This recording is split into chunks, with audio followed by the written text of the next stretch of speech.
خواتین و حضرات، جنرل قمر جاوید باجوہ نے پاک فوج کی کمان باضابطہ طور پر chief of army staff general Syed Asim Munir Hilal Imtiaz military کو سونپ دی۔ آج سے 44 سال پہلے میرا فوجی سفر شروع ہوا تھا جو آج اختتام پذیر ہو رہا ہے۔ جیسے کہ جنرل ڈگلس میکارتھر نے کہا تھا، old soldiers don't die they just fade away, تو میں بھی عنقریب غلامی میں چلا جاؤں گا، لیکن میرا روحانی رابطہ ہمیشہ فوج سے قائم رہے گا۔ جب فوج کو کامیابی حاصل ہوگی تو مجھے خوشی ہوگی، لیکن جب فوج پر مشکل وقت آئے گا تو یہ یقین رکھیے کہ میری دعائیں آپ کے ساتھ ہوں گی۔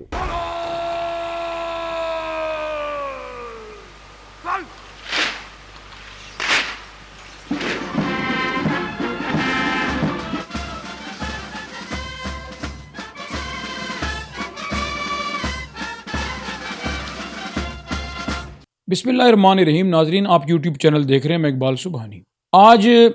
بالآخر 6 سال کے بعد وہ دن آ گیا کہ جس کا قوم انتظار کر رہی تھی۔ جنرل قمر جاوید باجوہ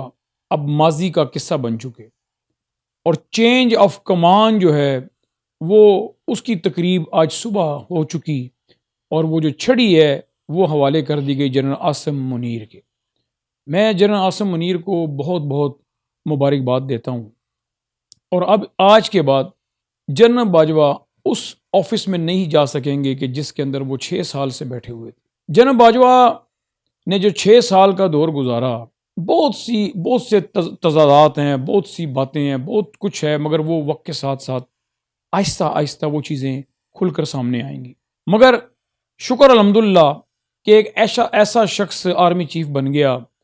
کہ جو انتہائی پروفیشنل اور اپنا کام اور اپنے پیشے سے جس کو محبت ہے، پیار ہے، اور جو حافظ قرآن بھی ہے، نیک بھی ہے۔ راولپنڈی سے ڈیری حسن آباد سے جس کا تعلق ہے، اور کالج روڈ کے مدرسے سے جس نے سپارہ پڑھا، پھر 38 سال کی عمر میں جس نے قرآن پاک حفظ کیا، ایک انتہائی پروفیشنل شخصیت کے مالک جنرل عاصم منیر اس وقت chief of the army staff of Pakistan بن چکے ہیں۔ پاکستان جب سے بنا ہے، پاکستان میں 4 مارشل لا لگے، اور 4 مارشل لا کا دورانیہ جو ہے وہ 36 سال کے اوپر محیط ہے، اور پھر اس 36 سال کے علاوہ جو باقی جمہوری وقت گزرا ہے اس کے اوپر بھی جرنیلوں نے اپنی گرفت رکھی اور اپنی مرضی سے اپنے طریقے سے ملک کو چلانے کی کوشش کی، سیاستدانوں کو دبانے کی کوشش کی۔ اس میں دوش یا قصوروار صرف جرنیلوں کو ہی نہیں دوں گا، سیاستدانوں کو بھی میں قصوروار ٹھہراؤں گا۔ اس کی تازہ مثال آپ کے سامنے ہے کہ جب نواز شریف نے جنرل باجوہ پر تنقید کرنی شروع کی اور اس کا نام لے لے کر اس کو برا بلا کہا جنرل باجوہ کو، پھر اس کے بعد کوئی کرشمہ ہو گیا کہ ڈیل ہو گئی، اور پھر نواز شریف نے اس وقت ایک بیانیہ بنایا ہوا تھا کہ ووٹ کو عزت دو، اور اسٹیبلشمنٹ کے حوالے سے نواز شریف اور ان کی جماعت جو ہے وہ کیسے اسٹیبلشمنٹ کے ادارے کے خلاف باتیں کرتی تھی، تقریریں کرتی تھی، پوری ایک کمپین چلاتی تھی۔ پھر آپ دیکھیں کہ آہستہ آہستہ وہ سارا سینیریو چینج ہو گیا، اور مسلم لیگ نون جو ہے وہ سیدھی جا کے اسٹیبلشمنٹ کی جھولی میں بیٹھ گئی۔ وہ مسلم لیگ نون کہ جس نے اپنا چہرہ ظاہری جو اس کا ایک امپریشن تھا وہ اسٹیبلشمنٹ کے خلاف بنایا، اور پھر لوگوں کی ہمدردیاں حاصل کرنے کی کوشش کی۔ مگر جیسے ہی جنرل باجوہ سے کوئی ڈیل ہو گئی، کوئی معاملات ہو گئے، NRO مل گیا، سب کچھ ہو گیا، تو وہ سب کچھ بول کے پرو اسٹیبلشمنٹ بن کے ایک مرتبہ پھر ایک طاقت کے ذریعے حکومت میں آ کر تو بیٹھ گئے۔ بہرحال یہ تو ماضی کے قصے ہیں، ماضی کی باتیں ہیں۔ اب ہم امید کرتے ہیں جنرل عاصم منیر سے، ساری پاکستانی قوم جنرل عاصم منیر کے لیے دعا گو ہے، دعا کرتی ہے کہ اللہ پاک ان کا جو 3 سال کا جو ٹائم ہے as a chief of the army staff وہ خیر خیریت سے گزارے، اور اس طرح گزارے کہ وہ ملک اور قوم کے کام آ سکیں، وہ ملک اور قوم کے تحفظ کے لیے اقدامات کر سکیں۔ وہ ان سے پہلے جو ظلم اور جبر ہوا ہے، ان سے پہلے جو غیر قانونی غیر آئینی اقدامات کیے گئے ہیں،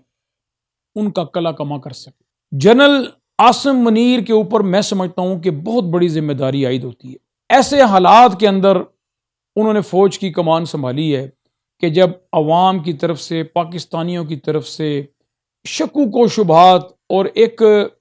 ہیجانی سی کیفیت ہے ادارے کے حوالے سے، نہ صرف ادارے کے حوالے سے بلکہ اس کے سربراہ کے حوالے سے، اس تاثر کو کہ جو ایک منفی تاثر پھیلا ہوا ہے اس کو ختم کرنے کے لیے بہت بڑی ذمہ داری عائد ہوتی ہے جنرل عاصم منیر کے اوپر۔ اور میں سمجھتا ہوں کہ اس کی شروعات اگر اس طریقے سے کی جائے کہ جتنے بھی سیاست دان ہیں جن کے اوپر دہشت گردی کے مقدمات بنوائے گئے، غداری کے مقدمات بنوائے گئے، اگر وہ مقدمات کا یہ خاتمہ کریں، پھر اسی طرح جو صحافی ہیں جن کے اوپر دہشت گردی کے مقدمات بنوائے گئے، غداری کے مقدمات بنوائے گئے، ارشد شریف کا قتل کروایا گیا، کس نے کروایا ابھی تک کچھ پتہ نہیں ہے، مگر اس کی صاف اور شفاف انکوائری اگر کروائی جائے، صابر شاکر اور معیز پیرزادہ جیسے لوگ جو ہیں پاکستان سے باہر جا کر اپنی جان بچانے کے لیے بیٹھے ہوئے ہیں، اس تاثر کو زائل کرنے کی ضرورت، اور عوام، پاکستانی عوام کو،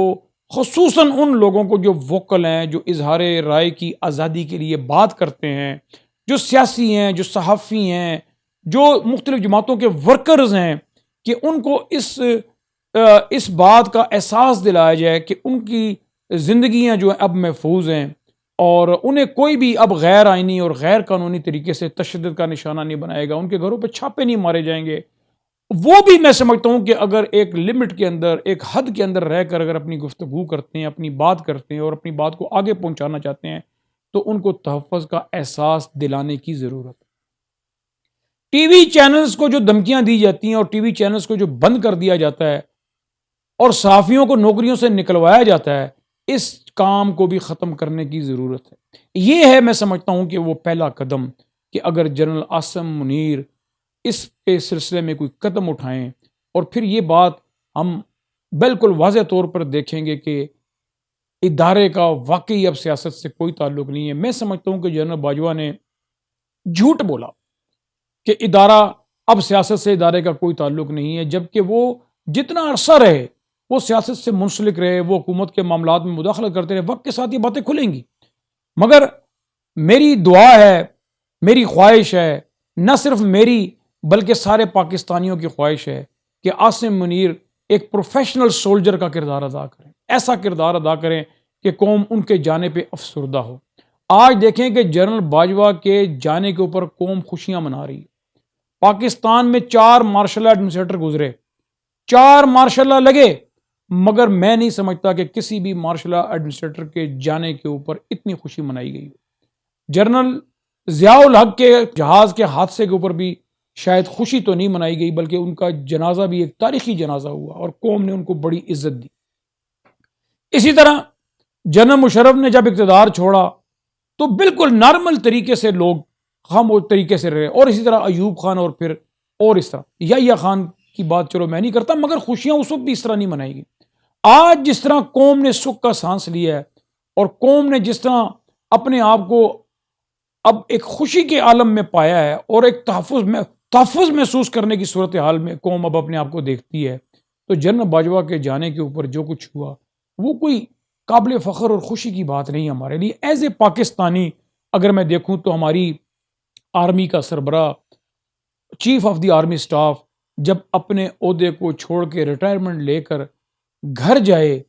تو لوگ خوشیاں منائیں، تو یہ کتنے دکھ اور افسوس کی بات ہونا تو یہ چاہیے تھا کہ لوگ ان کے دور کو یاد کرتے اور اس کے بارے میں تعریف کرتے، اچھی باتیں کرتے، مگر ایسا نہیں ہے۔ اب لوگ ان کے بارے میں جو بھی بات کریں گے، بلکہ کئی لوگوں نے تو یہ بھی کہا ہے کہ وہ پاکستان میں بھی نہیں رہیں گے، وہ پاکستان میں نہیں رہیں گے، وہ باہر کہیں رہیں گے، اور اگر رہیں گے بھی تو ظاہر ہے کہیں گمنامی کی زندگی میں رہیں گے۔ عوام سے ان کا کوئی تعلق لگتا نہیں کہ ہوگا۔ ناظرین، جنرل فیض حمید نے بھی اپنی ریٹائرمنٹ لے لی، غالباً ان کی ریٹائرمنٹ میں 2.5 سال کا عرصہ بھی باقی تھا، مگر انہوں نے وقت سے پہلے ہی ریٹائرمنٹ کے لیے اپلائی کر دیا، جو شاید منظور ہو چکی ہے۔ دوسری طرف اگر حکومتی صورتحال آپ دیکھیں، میں وفاقی حکومت کی بات کر رہا ہوں، تو وہ بڑی تذبذب کا شکار ہے۔ ملک کی معیشت اس وقت ڈوبی جا رہی ہے، ملک ڈیفالٹ کے قریب ہوتا جا رہا ہے، 75 وزیر اور مشیر لگا دیے گئے ہیں، اور ان میں بیشتر وزیروں کے پاس تو محکمے بھی نہیں ہیں، مگر وہ وزیر کا درجہ لیے ہوئے ہیں، وہ سارے پروٹوکول انجوائے کر رہے ہیں، تنخواہیں لے رہے ہیں، گاڑیاں ہیں، بنگلے، سب کچھ ملا ہوا ہے، محکمے نہیں ملے ہوئے، مگر وہ دیکھیں کہ کیا پاکستان کے حالات ہوئے ہیں۔ ان حالات کے اندر بھی یہ وزیر جو ہیں یہ بناتے جا رہے ہیں۔ عمران خان نے جمعے کے دن اجلاس بلا لیا ہے کہ پنجاب سے استعفیٰ دیا جائے گا، اور پھر اسی طرح ہفتے کے دن جو ہے وہ کے پی کے اسمبلی سے استعفیٰ، یعنی کہ تحلیل کی جائے گی، پنجاب اسمبلی بھی تحلیل کی جائے گی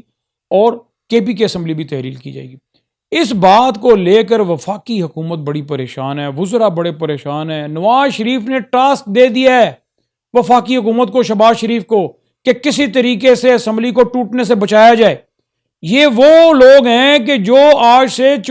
چند دن پہلے یہ کہا کرتے تھے کہ عمران خان اگر چاہتا ہے، سنجیدہ ہے، تو اسمبلیاں توڑے، کے پی کے اسمبلی توڑے، پنجاب اسمبلی توڑے، تو ہم الیکشن کرانے کے لیے تیار ہیں، ہم قومی اسمبلی توڑنے کے لیے تیار ہیں۔ مگر اس وقت آپ دیکھیں کہ کیسے اب یہ اوچھے ہتھ کنڈے کھیلنے کے چکر میں ہیں، کبھی گورنر راج کی دھمکیاں دیتے ہیں، کبھی عدم اعتماد کی دھمکیاں دیتے ہیں، مگر میں سمجھتا ہوں کہ یہ دھمکیاں ہی رہ جائیں گی، ہوگا کچھ نہیں۔ میں سمجھتا ہوں کہ حکومت، وفاقی حکومت بری طرح عمران خان کے جال میں پھنس چکی ہے۔ عمران خان نے ایسے وقت میں یہ پتہ کھیلا ہے کہ اب یہ ان کو سمجھ نہیں آ رہا کہ اب ہم کریں کیا، اگر ہم جائیں تو جائیں کہاں۔ یعنی آپ دیکھیں صورتحال کیا ہوگی، میں ذرا وہ آپ سے بات کرنا چاہتا ہوں۔ اگر عمران خان صوبائی اسمبلیاں دونوں، یعنی پنجاب کی اور کے پی کے اسمبلیوں سے کو تحلیل کرتے ہیں، پھر اسی طرح بلوچستان اسمبلی اور سندھ اسمبلی سے اپنے اپنے اراکین سے استعفے لیتے ہیں، تو کیا پوزیشن ہوگی؟ اب دو راستے ہیں حکومت کے پاس، وفاقی حکومت، الیکشن کمیشن ظاہر ہے وفاقی حکومت یہ ایک ہی ملے ہوئے ہیں آپس میں، الیکشن تو کروانا پڑے گا 90 دن کے اندر یا 60 دن کے اندر۔ تو جب الیکشن اگر یہ کرواتے ہیں تو اس میں کوئی شک ہی نہیں ہے کہ پی ٹی آئی 2/3 سے بھی زیادہ اکثریت سے پنجاب میں بھی اور کے پی کے میں جیت کر آئی۔ اب اگر پنجاب اسمبلی میں اور اسی طرح کے پی کے اسمبلی میں پی ٹی آئی 2/3 سے زیادہ اکثریت کے ساتھ پھر میدان میں آ جاتی ہے تو یہ 5 سال کے لیے ہوں گے، پھر اس کے 6 مہینے کے بعد یا 7-8 مہینے کے بعد قومی اسمبلی کے الیکشن تو کروانے پڑیں گے، سندھ اسمبلی کے الیکشن تو کروانے پڑیں گے، اور اسی طرح بلوچستان اسمبلی کے الیکشن تو کروانے پڑیں گے۔ تو 2 صوبوں کی اور ایک وفاق کی جب اسمبلیوں کے الیکشن کروائے جائیں گے تو پنجاب میں اور کے پی کے میں پی ٹی آئی کی حکومت ہوگی، تو اس وقت آپ مجھے بتائیں کہ کیا صورتحال ہوگی، اور وہ الیکشن جو ہے وہ پی ڈی ایم کے لیے ایک وبال جان بن جائے گا۔ تو اس بات کو بھی لے کے وہ بڑے پریشان ہیں کہ اگر ہم قومی اسمبلی کا الیکشن ان کے الیکشن کے بعد کرتے ہیں اور یہ جیت جاتے ہیں تو پھر ہم پریشر کے اندر قومی اسمبلی کا جو الیکشن ہے وہ ہم کیسے جیتیں گے۔ تو ایک تو یہ اس چکر میں یہ لوگ اب پھنس چکے ہیں۔ دوسری طرف اگر یہ عدم اعتماد کرتے ہیں تو وہ ہو نہیں سکتا، کیونکہ اسمبلی کا جو سیشن ہے وہ چل رہا ہے، تو جب چلتے ہوئے سیشن میں عدم اعتماد ہو نہیں سکتا۔ گورنر راج کے لیے کچھ بہت سی باتیں ہوتی ہیں، 18ویں ترمیم کے بعد گورنر راج نہیں لگایا جا سکتا۔ گورنر راج لگانے کے لیے ملک کے صوبے کے ایسے حالات ہونے چاہیے کہ جس کو جواز بنا کر گورنر راج لگایا جائے، اور وہ بھی تب کہ اگر صدر ساتھ ملا ہو۔ تو صدر تو تحریک انصاف کے عارف الوی، تو گورنر راج والا قصہ بھی ختم، عدم اعتماد والا قصہ بھی ختم۔ اب جا کر ان کو ان کے پاس راستے ہیں، ایک تو یہ الیکشن کروا دیں دونوں صوبائی اسمبلیوں کے، دوسرا یہ ہے کہ یہ عمران خان کی ٹیم کے ساتھ بیٹھ کے، ان کے ساتھ بیٹھ کے کوئی بات چیت کر لیں، کوئی آپس میں اس مسئلے کا کوئی حل نکال لیں، اور پھر ایک طریقہ کار طے کر لیں کہ پاکستان سارے کے اندر الیکشن کی ڈیٹ دے دیں، اور اس میں نگران سیٹ اپ 3 مہینے کے لیے بنا کر انتخابات کا اعلان کر دیا جائے۔ یہ 2 راستے ہیں، تیسرا کوئی راستہ اب ان کے پاس بچا نہیں ہے۔ ابھی میں اعظم سواتی کے حوالے سے بھی آخری بات کرنا چاہتا ہوں کہ پہلے عدالت سے 2 دن کا ریمانڈ ملا، پھر کل اعظم سواتی کے بیٹے نے عمران خان کو فون کیا اور انہوں نے روتے ہوئے کہا کہ اعظم سواتی کو، میرے باپ کو، میرے والد کو عدالت میں پیش نہ کیا جائے، جو ہمیں خبریں ملی ہیں انہیں مقابلے میں مار دیا جائے گا، عدالت آتے ہوئے یا جاتے ہوئے ان پر قاتلانہ حملہ ہوگا اور انہیں قتل کر دیا جائے گا۔ تو یہ روتے ہوئے انہوں نے یہ بات کہی، اور آج یہی ہوا کہ اعظم سواتی کے وکیلوں نے اعظم سواتی کو پیش نہیں کیا، مگر عدالت سے پولیس نے مزید ریمانڈ اعظم سواتی کا لے لیا، جو 3 دسمبر تک لیا گیا۔ میں سمجھتا ہوں کہ اب یہ چیزیں ختم ہونی چاہیے، اب یہ چیزیں بند ہونی چاہیے۔ اب پاکستان کو، ہم سب کو مل کر، اکٹھے ہو کر، یکجا ہو کر اس ملک کی ڈوبتی ہوئی کشتی کو بچانا چاہیے۔ ناظرین اب تک اتنا ہی، میں آپ سے اجازت چاہتا ہوں، اللہ آپ کا حامی و ناصر۔